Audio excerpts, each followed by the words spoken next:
A'udzubillahi minasyaitonirrajim. Bismillahirrahmanirrahim. Alhamdulillahilladzi hadana li hadza wa ma kunna linahtadiya laula an hadanallah. Wassalatu wassalamu ala asyrafil anbiya'i wal mursalin wa ala alihi wa sahbihi ajma'in. Wa ba'du. Qala rabbi israh li sadri wa yassir li amri wa hlul 'uqdatam min lisani yafqahu qawli. Qalu subhanaka la ilma lana illa ma 'allamtana innaka antal alimul hakim. Rabbana iftah bainana wa baina qaumina bil haqq wa anta khairul fatihin. La haula wa la quwata illa billahi alil azim. Qala Allah Ta'ala fi kitabil aziz ba'da a'udzu billahi minasyaitonir rajim. Wa zakkir fa inna zikra tanfa'ul mu'minin. Az-Zariyat ayat 55 maaf. Pada yang saya hormati pengerusi masjid dan tak lupa kepada seluruh ahli jawatankuasa masjid ini yang hadir malam ni, dan yang paling saya hormati para hadirat sekalian. Pertama-tama marilah sekali lagi kita merafakkan kesyukuran kita kepada Allah Subhanahu wa ta'ala kerana Allah masih lagi beri kesempatan kita berada di rumah Allah Ta'ala ini. Dan mudahan malam ini insya-Allah saya yang diundang untuk memberikan tazkirah pada malam ni bukan saja kita dapat menambahkan ilmu pengetahuan kita dengan agama, dengan Islam ini, dan bukan saja setakat menambahkan lagi pahala ibadah kita, malah lebih pada itu lagi, iaitu supaya kita dapat benar-benar memahami Islam ini dalam sudut yang betul. Kerana kita tak nak menjadi orang yang keliru dengan Islam ini. Sebab itu tuan-tuan, hebatnya setiap orang yang mendapat kepahaman yang mendalam di sudut agama. Sebab apa yang saya sebut ini berasal dengan hadis Nabi, di mana bersabdanya Rasulullah sallallahu alaihi wasallam dalam satu hadis yang berbunyi, "Ma yuridillahu khairan yufaqihu fid din." Barang siapa, kata Rasulullah, orang yang nak Allah beri dia baik, ya, bolehlah betul, benar, elok umpamanya, maka Allah akan beri dia kepahaman yang cukup mendalam dalam beragama ini.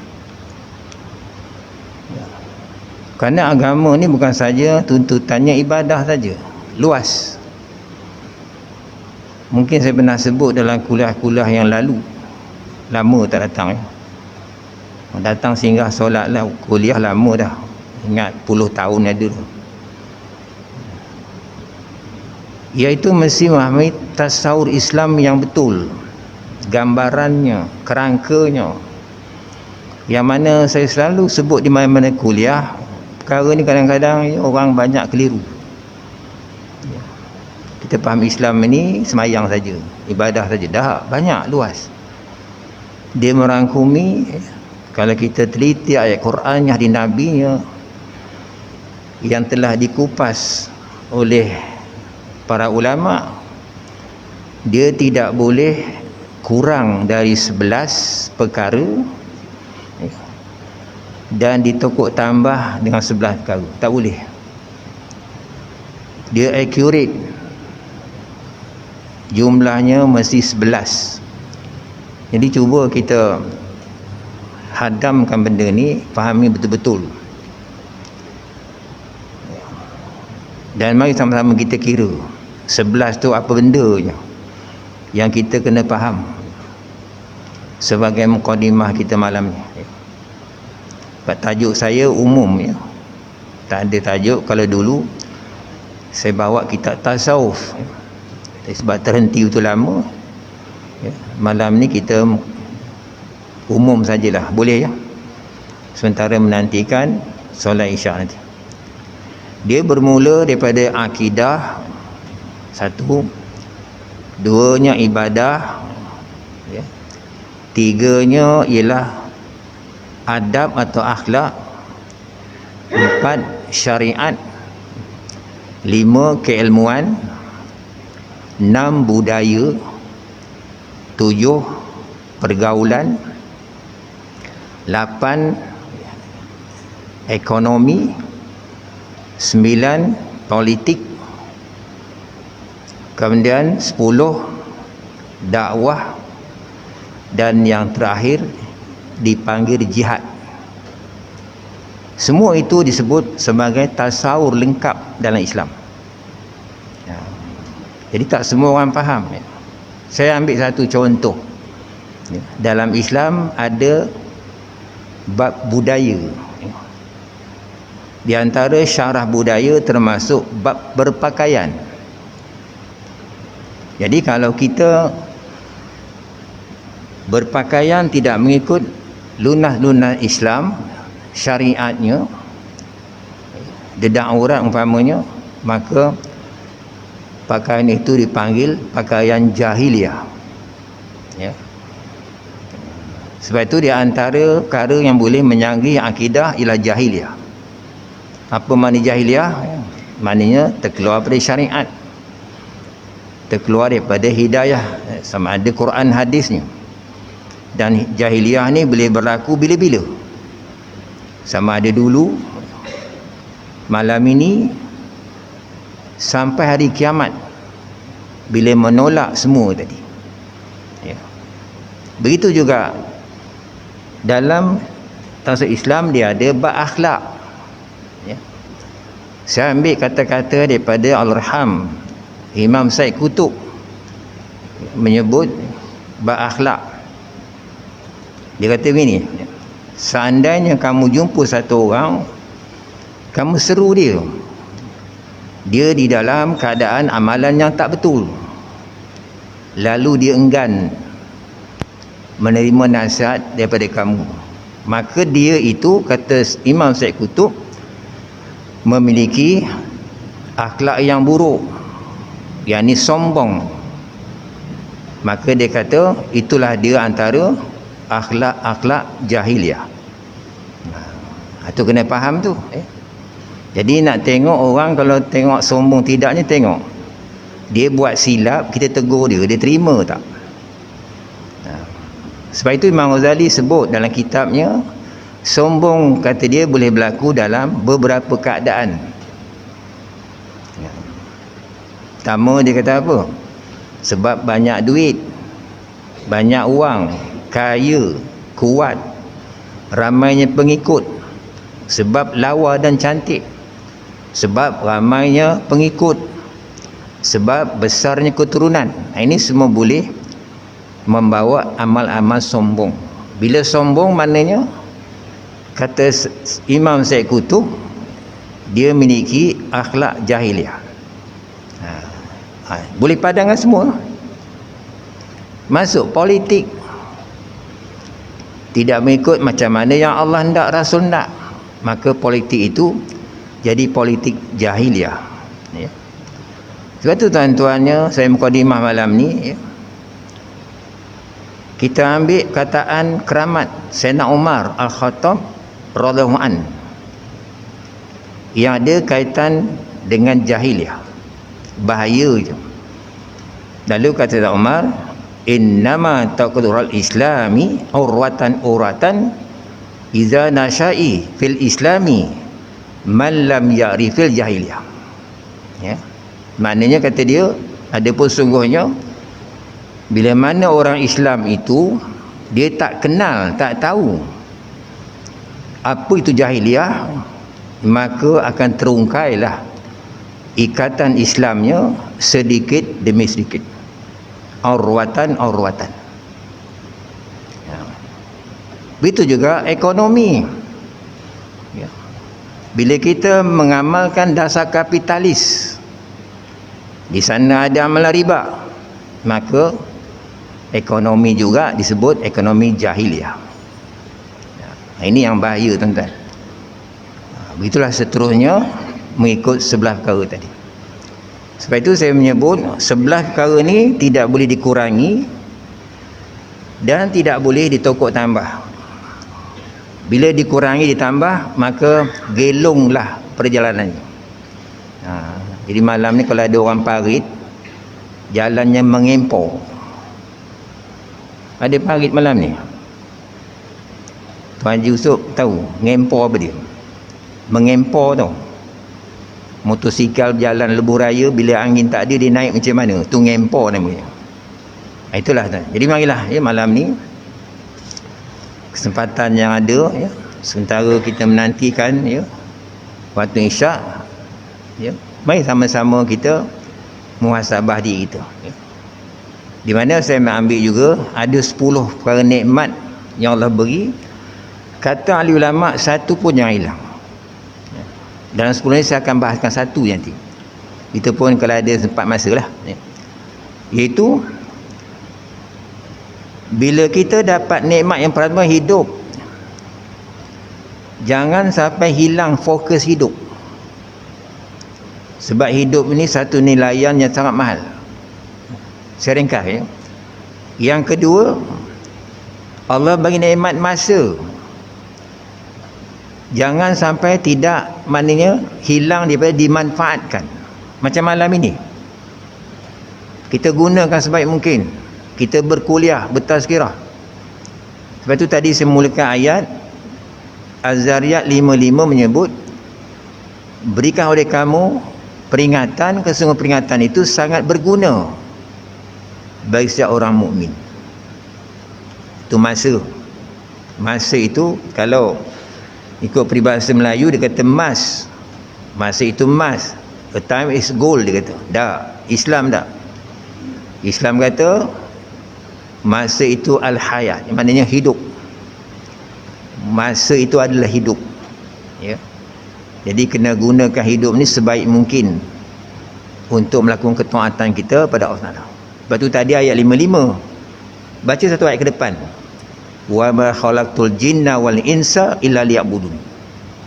Dan tidaklah Allah jadikan kita ini sama ada makhluk yang namanya jin dan manusia, melainkan untuk mengabdikan di Allah Ta'ala ya.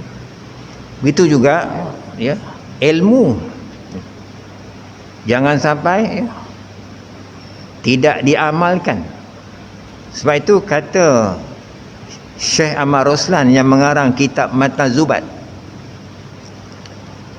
siapa yang ada ilmu tak mau beramal, dialah yang paling cepat Allah campakkan dia dalam neraka.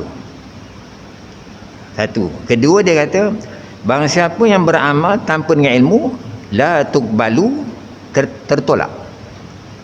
Jadi apa pun amalan kita buat dalam Islam ni hendaklah berdasar dengan ilmu, pengetahuan, tambah-tambah ya, dalam soal akidah tauhid ya.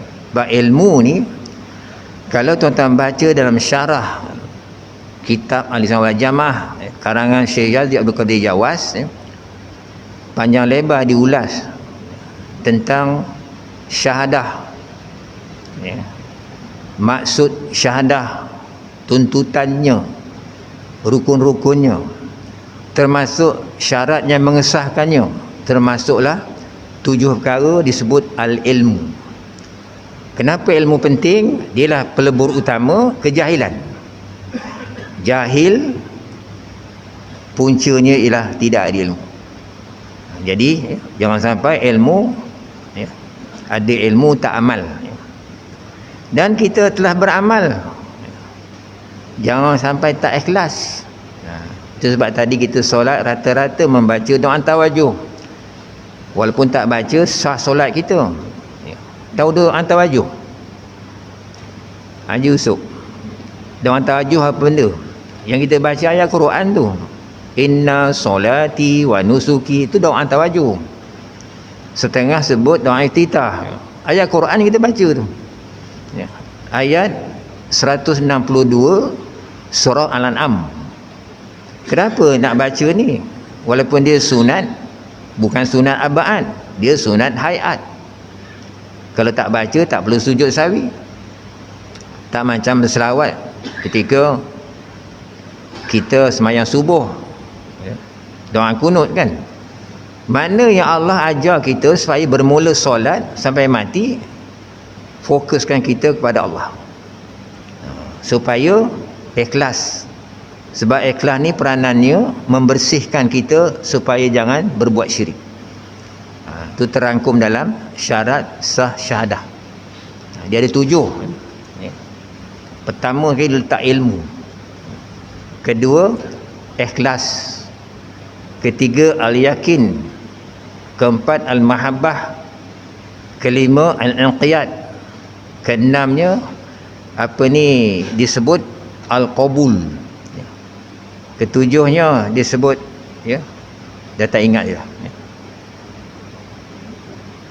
Al-ilmu peranannya lebur jahil, ikhlas lebur jangan syirik, kemudian al-mahabbah lebur jangan benci dengan Islam, itu syarat sah ya. Keempatnya tadi al-inqiyad, artinya tunduk, patuh. Kalau bahasa Jawa kata manut. Orang Jawa dia tahu manut. Tadi tertinggal, iaitu dipanggil sebagai ini apa tadi?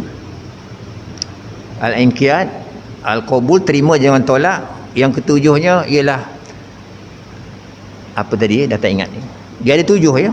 Jadi semua tu ada peranan dalam kitab syahadah. Itu sebab ulama telah ijma', siapa-siapa ucap syahadah tak mengerti maknanya, tak tunaikan dan tuntutannya, ucapan itu adalah tidak terpakai.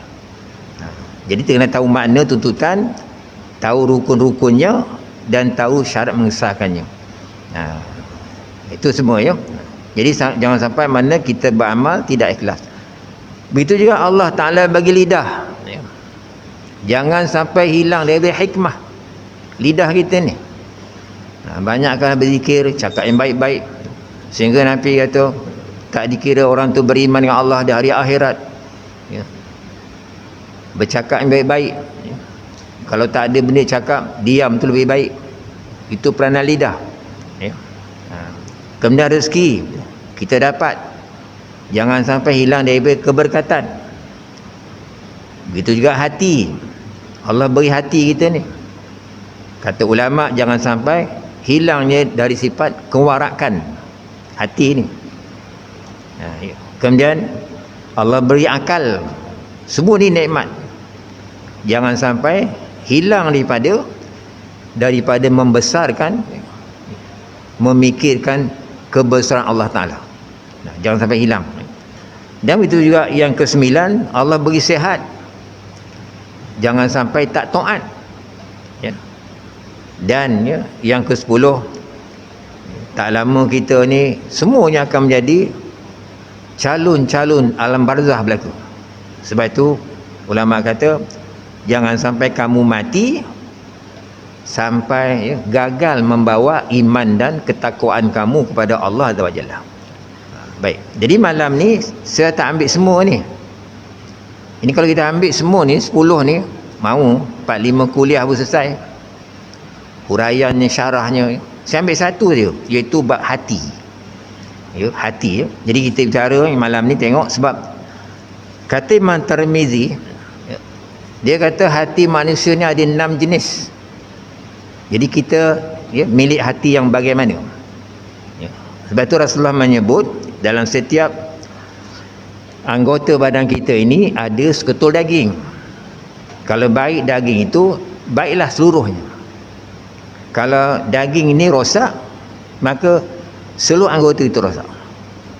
Maka seketul daging itu, kata Nabi, ala wa hiya qalb, ialah hati.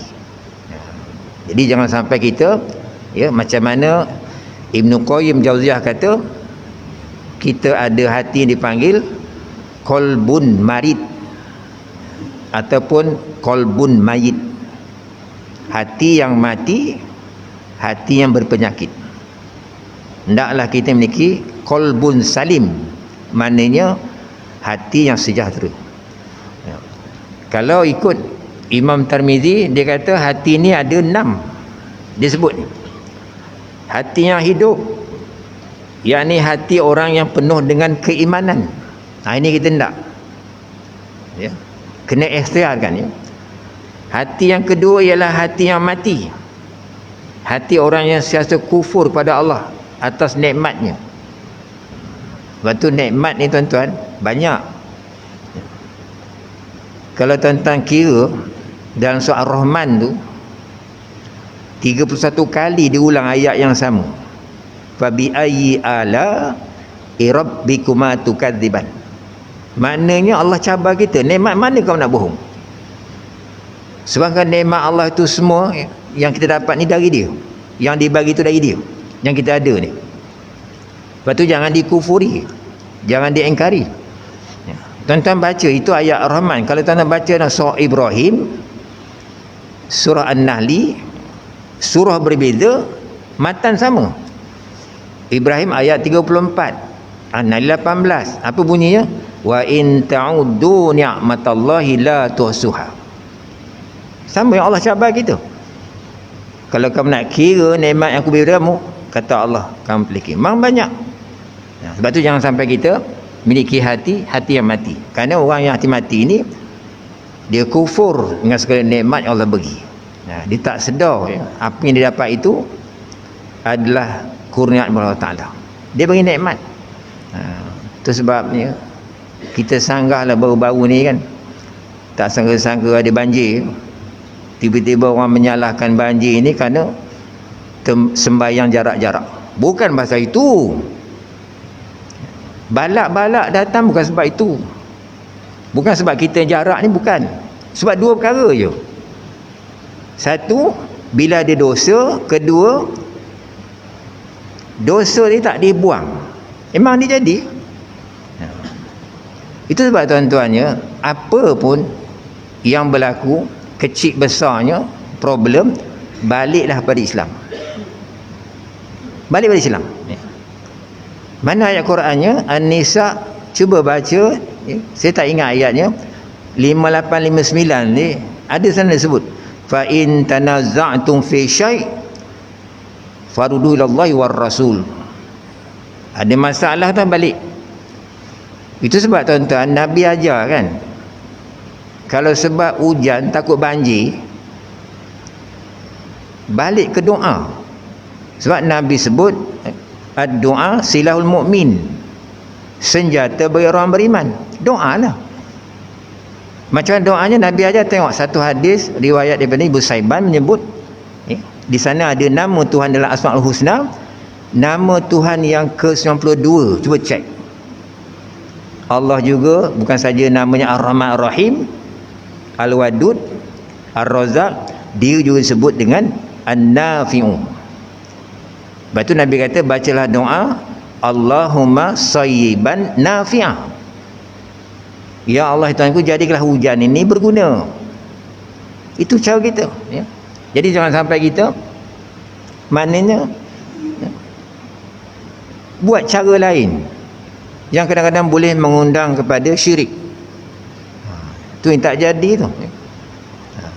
Jadi bila ada dosa, memang sebab peranannya macam ini, ayat Quran kah, hadis Nabi, dia ada ayat tegah, dia ada ayat suruh, perintah.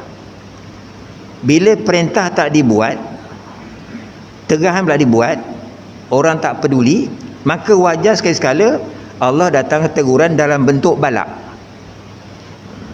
Sebab itu tuan-tuan, tadi saya sebut apa pun balik Allah. Cuba baca 3 ayat ini. Saya tak sempat nak hurai, masa tak cukup. Tuan-tuan balik semak dan tadabbur dengan ayat ini. Pertama, surah Rum ayat 41. Kedua, Al-A'raf ayat 96. Ketiga, Surah Syura ayat 30. Semua ayat-ayat ini, ada banyak lagi lah, semua menceritakan bagaimana punca bala itu datang dan macam mana cara nak menghindarkan dia. Itu saja. Itu kaedah, cara yang Allah tunjukkan. Sebab bala dari dia, itu sebab kalau kita undurkan satu nama tadi 92, Allah tu An-Nafi'u, undur belakang nombor 91 daripada 99 nama-nama Tuhan disebut dengan kalimat Ad-Darru, artinya mendatangkan musibah bala.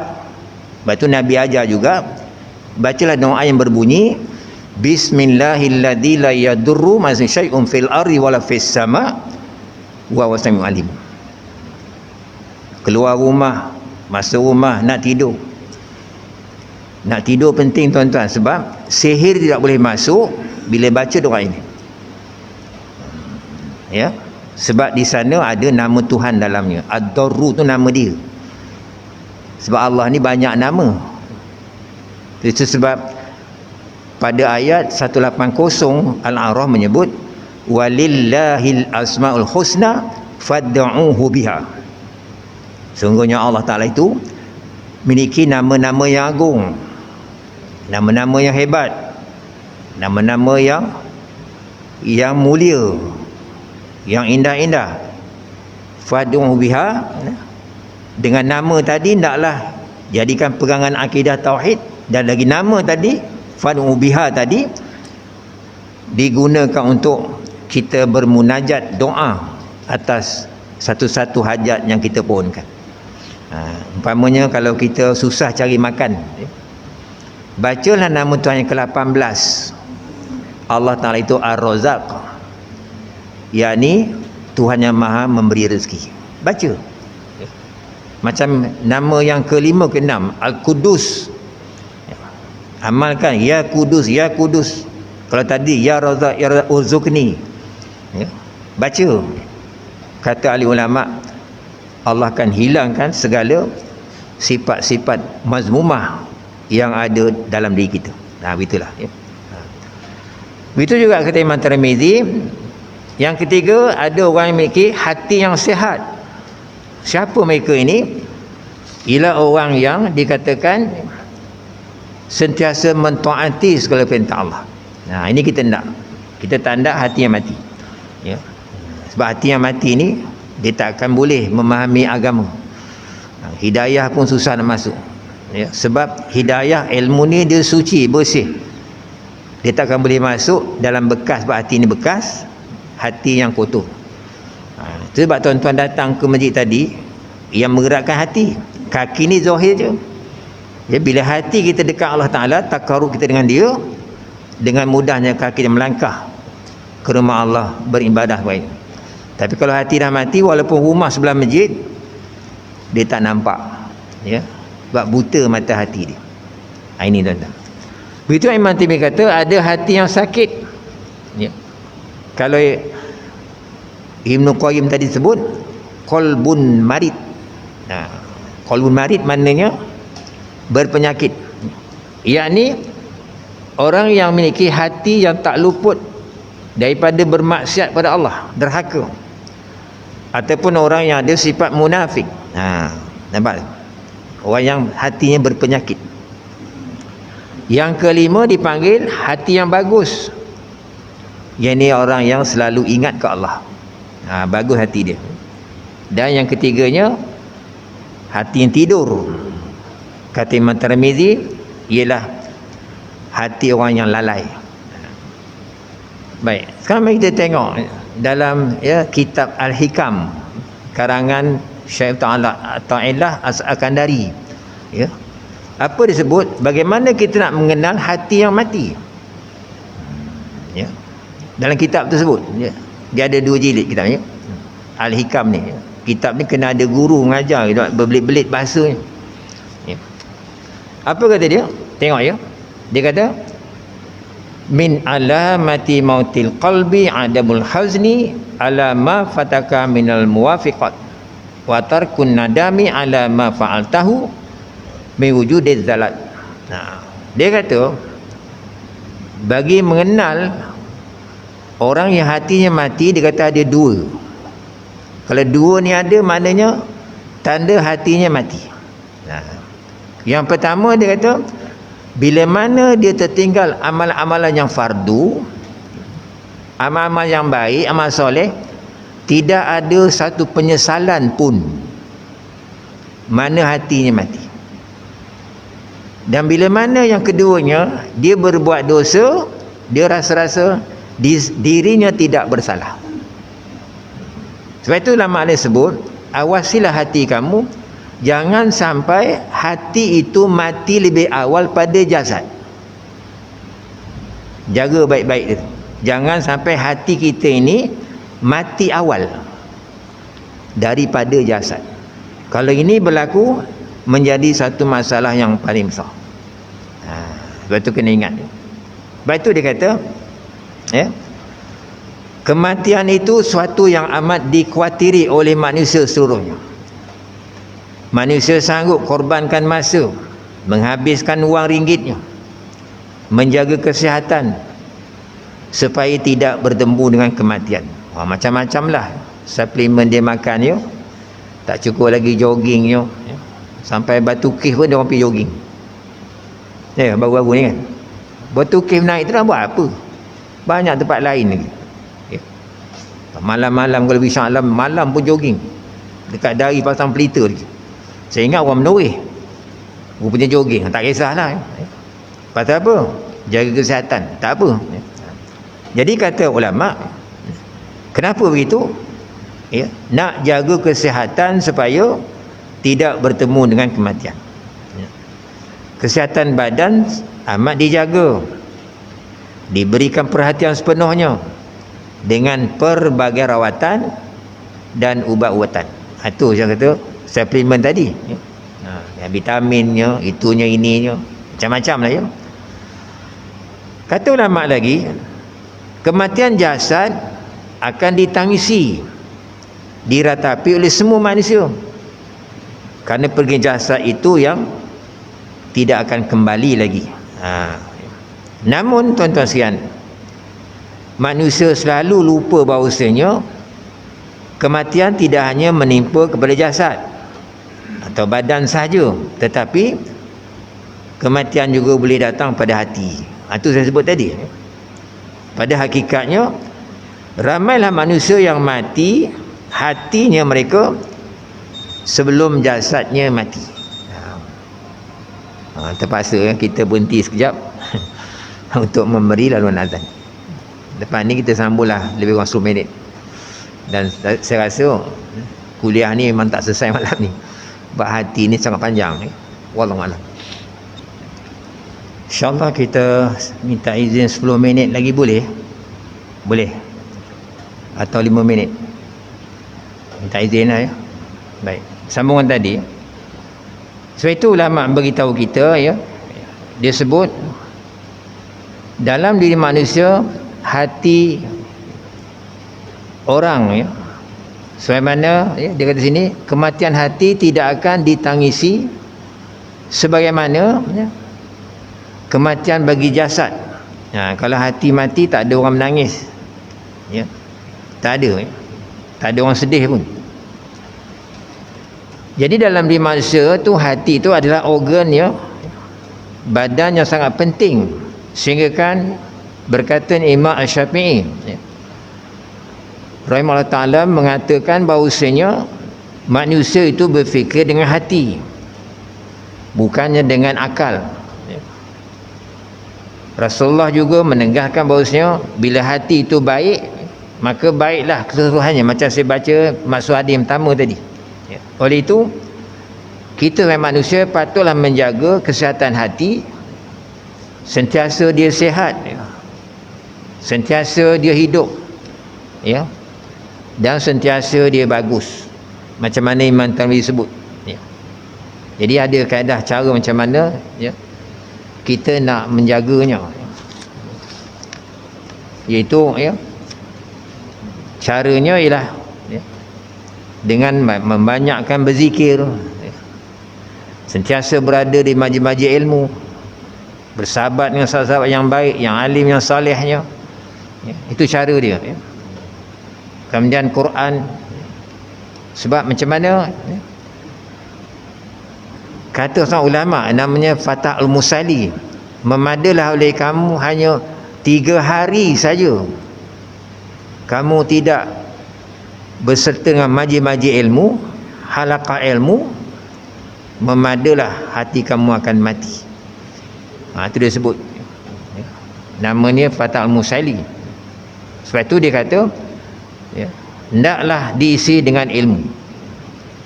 Sekiranya hati kita tidak diberikan hikmah dan ilmu pengetahuan 3 hari sekata dia, maka hati kita akan menjadi mati, ya, menjadi keras, ya.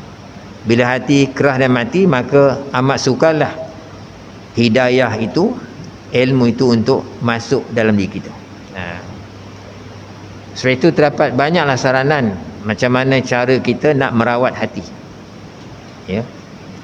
Antaranya kalau kita baca dalam surah Luqman ayat 22 menegaskan, wa may yuslim wajhah ila Allah wa huwa muhsinun faqad istamsaka bil urwatil wuthqa wa ilahi aqibatul umur.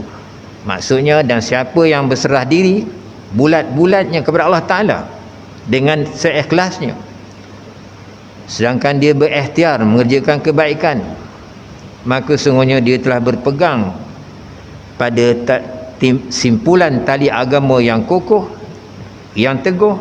Dan ingatlah, Allah itulah jua kesudahan segala urusan. Baik, saya ringkaskan.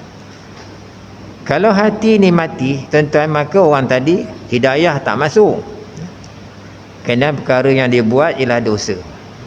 Dan dosa pula ulama sebut, bila berlaku, dia akan membawa kepada 12 musibahnya, ya. Umpama yang pertama, dia akan menjadi tawanan syaitan, ya. Kedua, ya, syaitan akan jadi berani kepadanya. Sebab tu tuan-tuan, kita mengalahkan syaitan, kuatkan agama kita, kuatkan Islam kita, amalan kita. Dia tak boleh hampir dengan kita. Yang menjadi dia hampir ni kerana lemahnya kita dengan Islam, ya. Itu termasuk juga otak akan jadi lemah, jauh daripada Allah, ya. Hilangnya ilmu, hidup menjadi sulit, ya. Hidup tidak ada bermakna, ya. Terhalang mendapat hidayah taufik atau ilmu, ya. Rezeki yang diusahakan tidak ada keberkatan, hati jadi gelap gelita, umur juga hilang keberkatan. Dan yang akhirnya ke-12 akan mengundang dosa-dosa yang lainnya. Sebab itulah kita perlu rawat. Sebab itu ulama kata, kekerapan kita buat dosa tadi, atau kita memandang remeh terhadap dosa, adalah faktor yang menyebabkan kerasnya mata hati kita. Jadi hendaklah kita rasa malu. Sebab kesimpulan tersebut malam ni, ya, kalau kita tak boleh nak usaha, kita kena ada rasa malu dengan makhluk lain. Tuan-tuan baca ayat 74 Al-Baqarah, sehingga Allah buat bandingan hati yang keras, ya, dengan batu. Allah kata batu masih lembut lagi dalam ayat tu. Mana buktinya kata Allah? Allah kata apa? Di celah-celah batu tu masih ada lagi air yang mengalir, dan ada sebahagian batu yang jatuh melosok. Kenapa? Khasyatillah, takutnya dengan Allah. Ya. Ini jangan buat, tuan-tuan. Baca surah Al-Hasyr. Ini sebagai tamsil, Allah sebut permisalan. Kalau kamu ambil Quran, kata Allah, letak atas gunung, gunung akan berkecai jatuh. Kenapa? Takutkan Allah.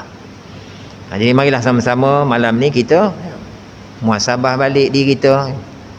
Sejauh mana hati kita ni hidup sihat, bagus umpamanya, ataupun memiliki qalbun salim, bukannya hati yang mati, berpenyakit, bukan hati yang tidur, ya, bukan hati yang kerah dan umpamanya. Itulah ya, sedikit tazkirah yang boleh ya saya sampaikan malam ini. Mudah-mudahan ada berkat manfaatnya. Ya, kalau nak hurai semua-semua tadi saya hanya baca kepala-kepalanya. Mungkin 4-5 kuliah tak selesai satu-satu tadi kalau dijelaskan. Ya. Mudah-mudahan lain masa boleh kita jumpa lagi insya-Allah ya. Auzubillahi minasyaitonirrajim. Bismillahirrahmanirrahim. Allahumma anfa'na bima 'allamtana wa 'allimna ma yanfa'una wa zidna ilma. Walhamdulillah ala kulli hal. Allahumma hdina wa kullana ya rabbana wal mursida ila ma tuhibbuhu minna wa tarda bihi anna faqad fawadna ilaika amrana wa tawaffana muslimin wal hikna bis salihin. Wa sallallahu ala sayyidina Muhammadin nabil ummi wa ala alihi wa sahbihi wasallam. Walhamdulillahirabbil alamin. Mari sama-sama kita tutup tazkirah kita ini dengan bacaan tasbih kafarah dan satu as. Bismillahirrahmanirrahim. Subhanakallahumma hamdika asyhadu an la ilaha illa anta astaghfiruka wa atubu ilaik. Bismillahirrahmanirrahim. Wal 'asri innal insana lafi khusr illa alladziina aamanu wa amilus shalihaati wa tawassaw bil haqq wa tawassaw bis sabr. Assalamualaikum warahmatullahi wabarakatuh.